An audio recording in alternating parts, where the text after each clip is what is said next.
It was a night wrapped in glittering wealth, the kind of evening where chandeliers shone like captured stars and golden laughter filled the air. Crystal glasses clinked as conversations about business, power, and influence floated over tables dressed in velvet and silver. Waiters in spotless uniforms carried trays of food so beautifully plated that it seemed too perfect to eat. Every detail of the banquet whispered of abundance, of lives lived far from hunger or struggle.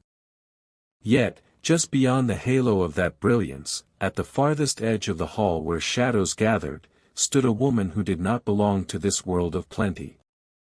Her dress was faded, her shoes worn thin, but her posture carried a quiet resilience. She did not move toward the feast recklessly. Instead, she lingered, waiting, almost invisible, as if giving others every chance to ignore her existence. Her eyes, deep, tired, but startlingly alive, watched the tables not with envy, but with a strange hope. When the room's attention turned toward the stage for speeches and applause, she stepped forward, her voice trembling but clear, directed at a man seated at the very center. A man whose name was whispered with reverence, whose empire stretched farther than most could imagine. "Sir," she said softly, may I have your leftovers?" In that single, trembling request, the banquet froze. Forks hung mid-air, conversations collapsed into silence, and every head turned toward the spectacle. The wealthy man looked up, his first instinct a frown, his pride affronted by such intrusion. But then he met her gaze. And what he saw there was not desperation alone, it was dignity, sacrifice, a quiet history no one else seemed to notice. Something in his chest stirred, a crack in a fortress built of wealth. He whispered, "Tell me, who are you?" She hesitated as though the words might cost her the last piece of pride she had left. For a long breath, her lips did not move, and the room seemed to wait with her. Then, slowly, she lifted her chin, fragile in body but unshaken in spirit. Her voice was not that of a beggar, it carried the tone of someone who had once stood tall before classrooms, who had once been called teacher. "I spent my life with children who had nothing," she said, her voice trembling yet steady.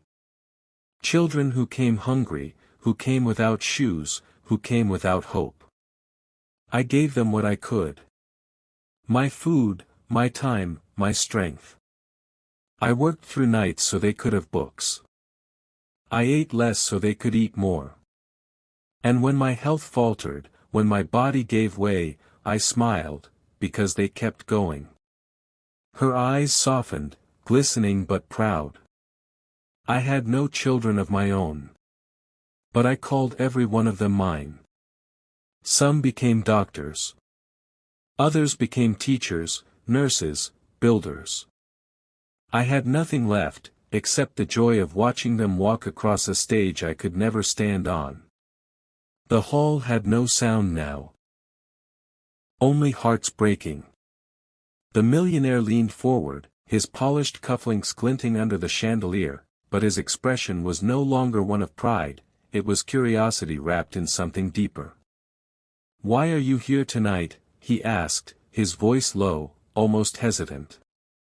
Her lips curved into a faint, weary smile. "Because hunger has no pride, sir. I did not come for luxury, nor for pity. I came only for scraps, what you would have thrown away. Nothing more." Her words struck the banquet hall like thunder cloaked in silence. Guests shifted in their chairs, their jeweled hands tightening around wine glasses.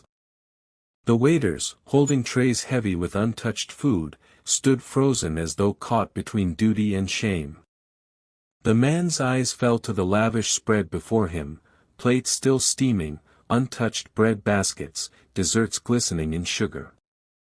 A feast that would be forgotten within hours. For the first time in years, his appetite vanished, replaced by something heavier pressing against his chest. "Nothing more," he repeated under his breath, the words tasting bitter in his mouth. But as he looked at her, standing there in her threadbare dress, refusing to take more than discarded crumbs, he realized this woman had just given him something his fortune never could: perspective. He rose slowly, the scrape of his chair slicing through the heavy silence.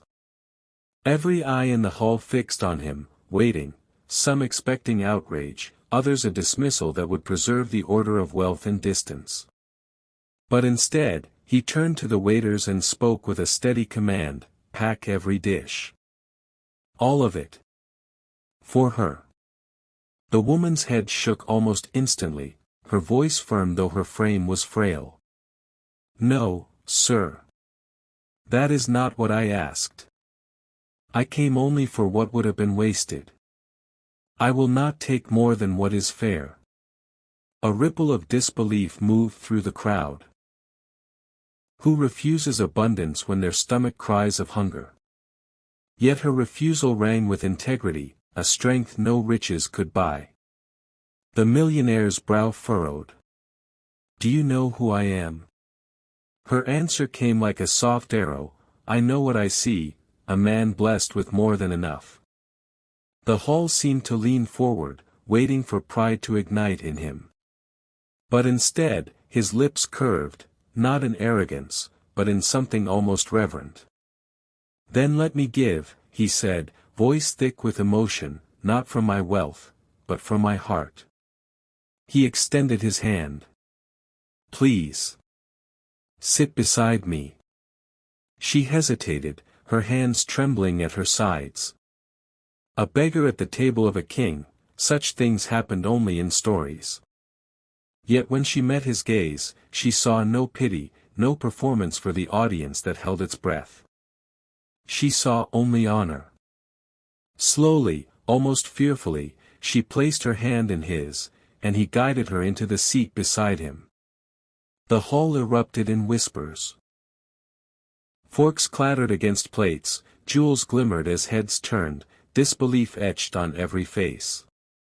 But once she sat, dignity wrapped around her like a cloak she had never shed, only hidden beneath years of struggle. She lifted her fork not like a woman desperate for food, but like one reclaiming her place at the table of humanity.